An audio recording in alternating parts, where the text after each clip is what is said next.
Hello, welcome to the Fundamentally Fit podcast with me, your host, Andy Strong, and good morning, good afternoon, and good evening to wherever it is you're listening to this podcast. If you're watching on YouTube, hello. I hope it's not the middle of the night. If it is, go to sleep. You can listen to this in the morning.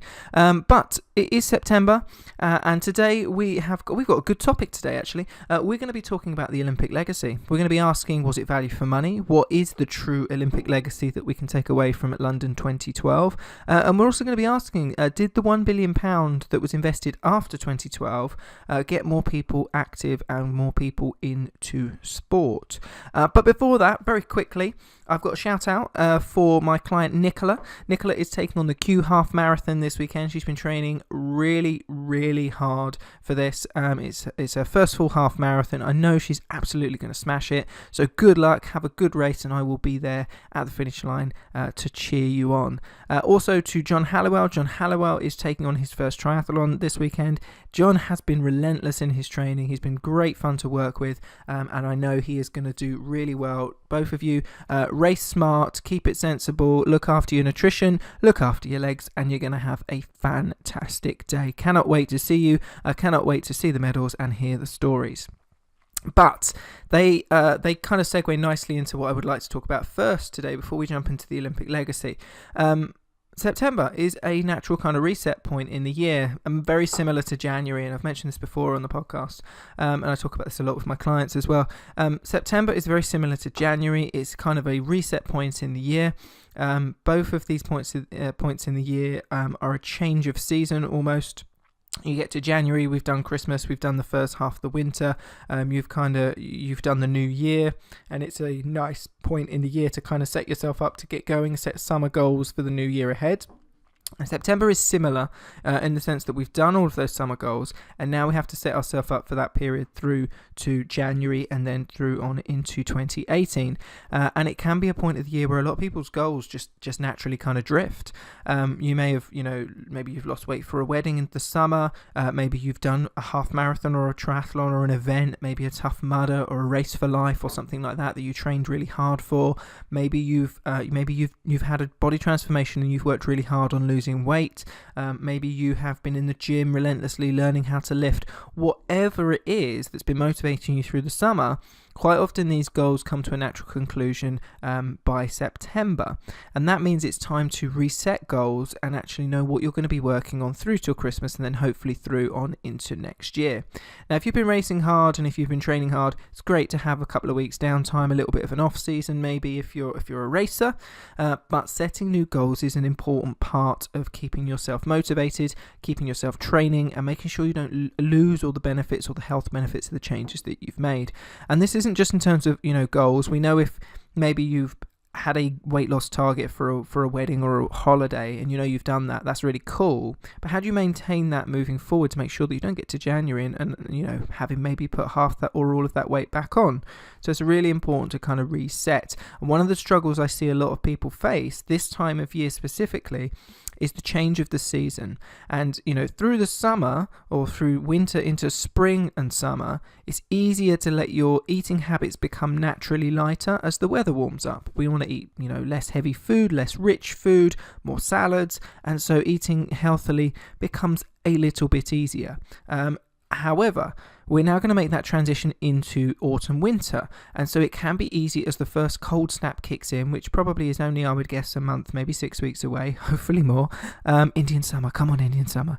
Then actually it can be quite easy to drift back into old eating habits that you may think you've left behind, but actually maybe you've not really learned how to adapt your eating habits for the autumn-winter. And, is your first default reaction to a cold snap going to be comforting, warming foods that maybe are not the healthiest? You can certainly eat comforting, warming, healthy food, but you have to plan that ahead.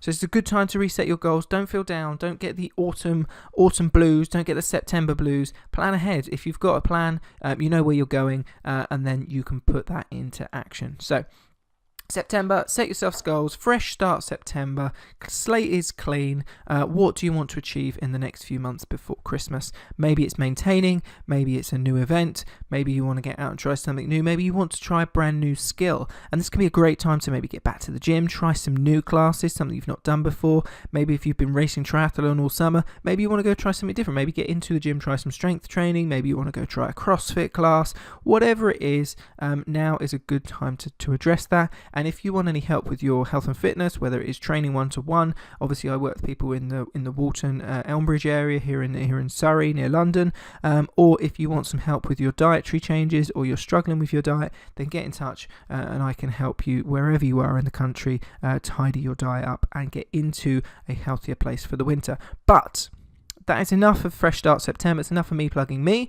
We're going to jump into today's big topic, the main topic, and that is the Olympic legacy. So, without further ado, I'm going to shuffle my papers like a professional newsreader would, and we're going to jump straight into the main body of the podcast. So, today's topic came from an article printed on the BBC website on the 17th of August 2017, and it asked the question, the Olympic legacy, did £1 billion after 2012 get any more people doing sport? Now, I'm going to pick out a few things from this article because it was quite interesting, but a lot of what I would like to talk about, because this article is mainly driven just purely by statistics, which is great because you can prove anything you want with statistics, and they certainly are interesting, so we will cover those, but a lot of what I'm interested in terms of the Olympic legacy, which is what this kind of sparked in my brain, is the conversation I want to have with you today. So, it's my podcast, so that's what I'm going to do.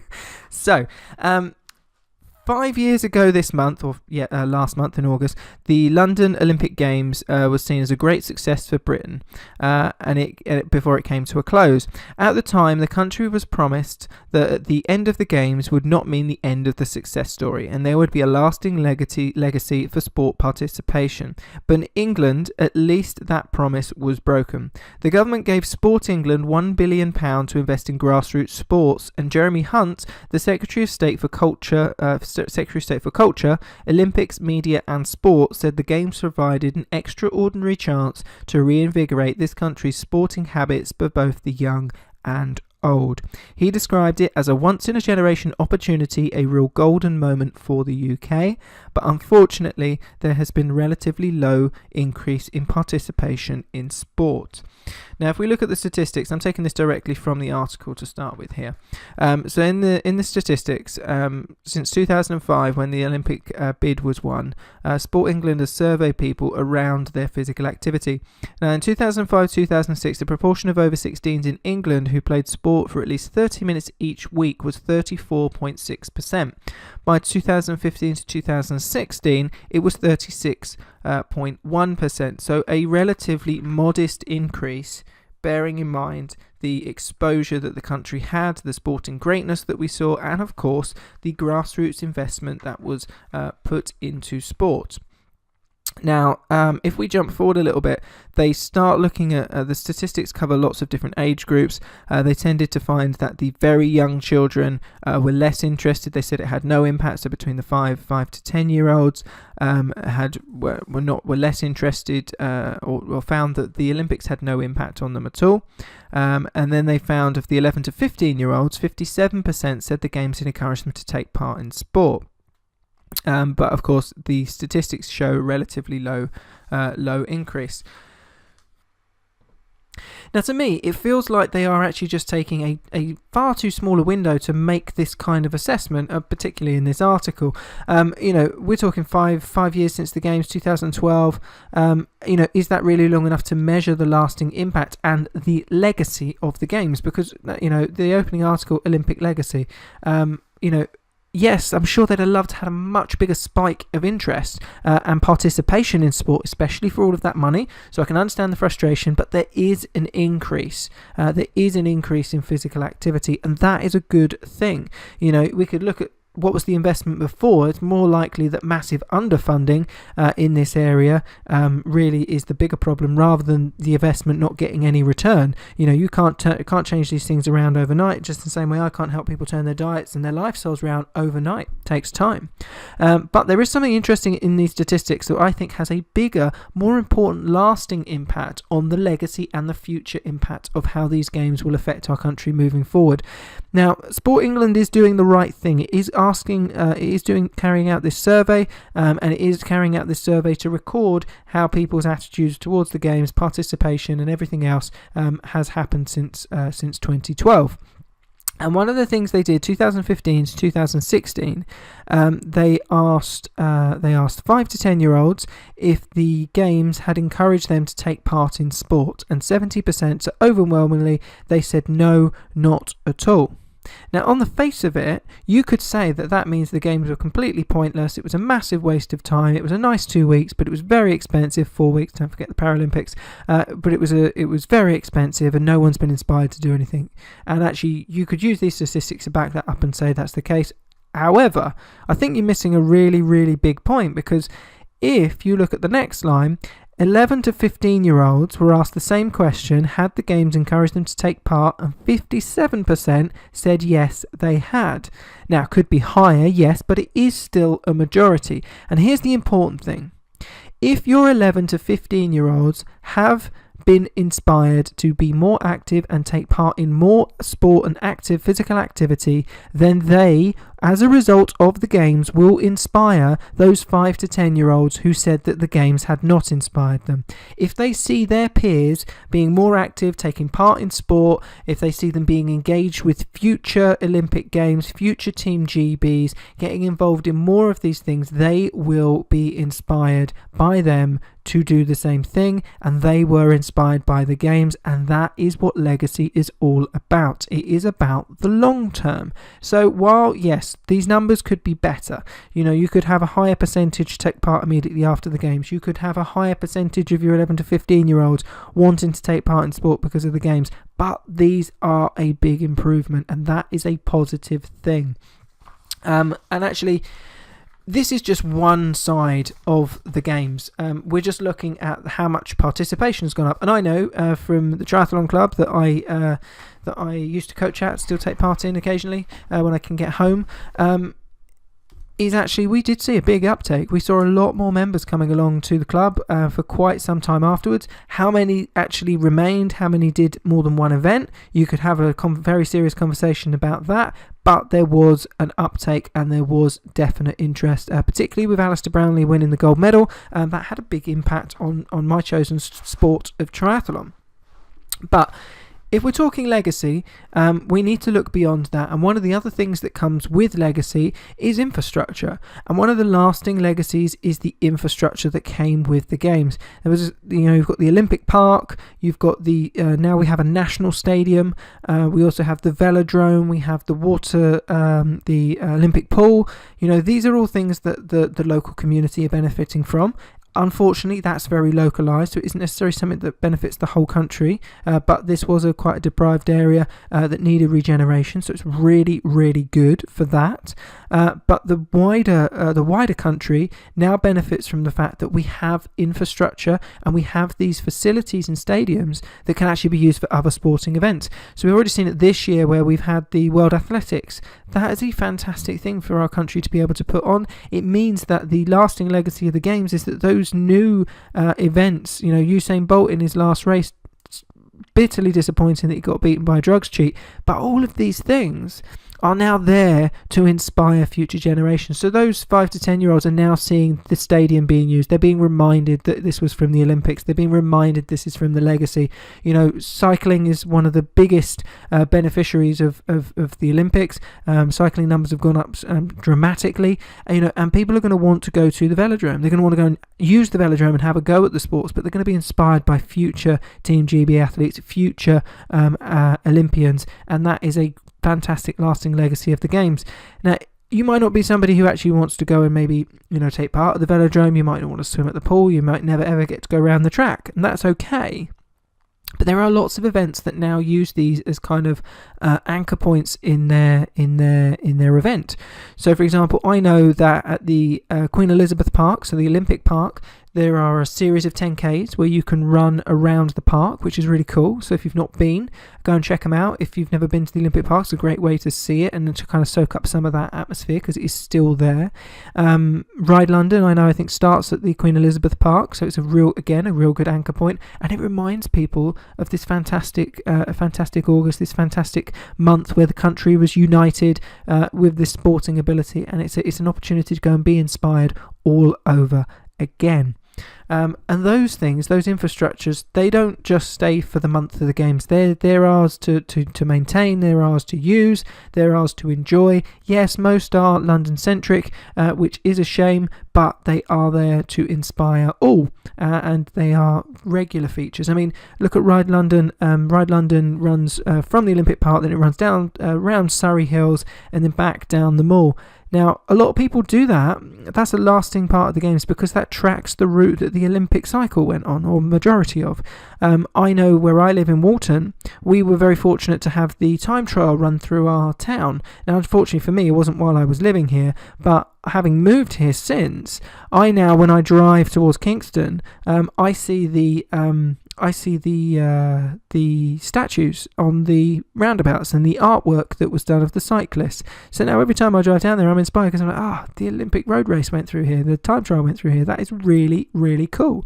Lots of people come and cycle the route just so they can say they've done it. Lots of people go and cycle Box Hill because they want to be able to say that they've cycled the Olympic road route from 2012. That is lasting legacy. That is inspiration. That is what it's all about. So yes, technically, has it gone up in the immediate? No, not as much as we want, but there's much, much more to a legacy. It's layered. It's multi-layered. So we've got our grassroots there. We've talked about that. We've talked about some of the infrastructure. We've talked about some of that legacy in action. In terms of cycling's increased. We've got some of the future anniversary, future events that we're now being able to put on. So we have the anniversary games, which gets put on every year at the Olympic Park. We've had the World Athletics here recently. Ride London goes from the Olympic Stadium. All of these things are really, really important. But there is a couple of other things that I think came out of the games that, were really, really important, that really are lasting. And one of those things is people's attitude to women in sport. And I think the games were really powerful for that. I think if you look at particularly for team games like football, if you look at things like hockey, this was a really great opportunity to display how talented a lot of our female athletes really are. And now we see a lot more of the female football team in the news. It was on the telly recently. We see the fantastic hockey game in Rio for the gold medal that everybody was on the edge of their seat. Not because it was because it was a male team, because it wasn't. It was a female team, but that was irrelevant because actually it was just a fantastic sporting spectacle. And one of the lasting legacies of the games is it has helped us start to take that a very important step forward and start to bring people together. And sport is one of the very few things that can actually do that. And that is a really, really powerful thing. And then I think the ultimate lasting legacy of the games in the UK as a whole is the Paralympics. Now, I think the Paralympics were an even bigger success, an even bigger inspiration than the Olympics themselves. And I think that our attitude towards our Paralympic athletes and what our Paralympic athletes are capable of doing has completely changed.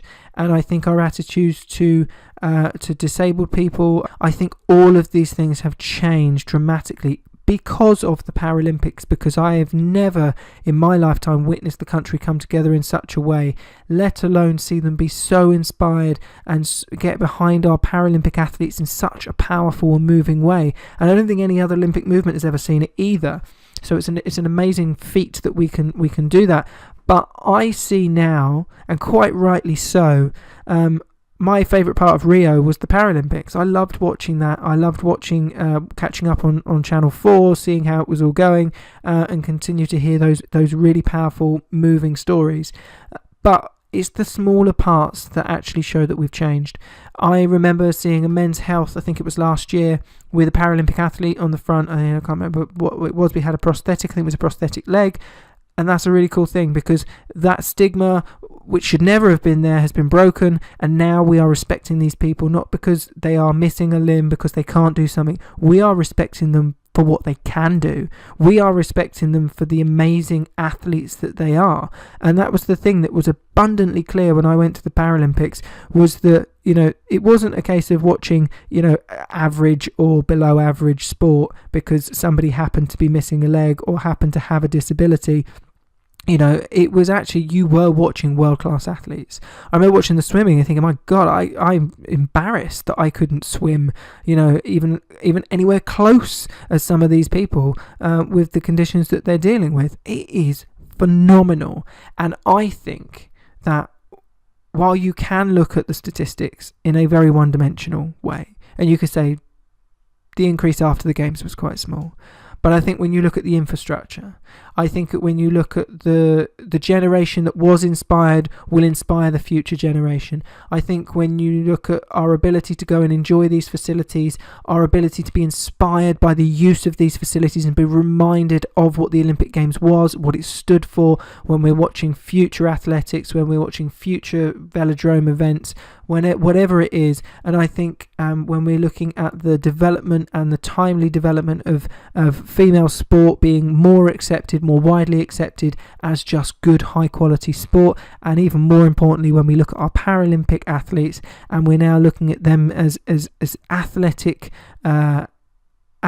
inspiration, I think that is the lasting legacy of the games. It is that of unity, and it's that of unity and joint inspiration that actually will inspire the generation to come, because we have to lead by example. If we were inspired, we have to lead by example, both in our actions in sporting capacity, but also in how we treat each other. And that cannot be measured in a graph. It cannot be measured in pounds and pence. It is only measured in our actions and how we treat each other and how we are more active for the future. So that is episode number 12. That is the Olympic legacy. But what do you think? What do you feel is the lasting legacy of the Games? Is it coming together? Is it inspiration for the future generations? Is it the fact that you maybe got into sport yourself as a direct result? Whatever it is, whatever you feel about it, let us know in the comments. Head over to YouTube, leave us a comment there. Leave us a review if you would like to over on iTunes. Let us know what you think. I always love to get your feedback. And if you enjoyed this video, so please subscribe over on YouTube. Or give us a thumbs up over on SoundCloud.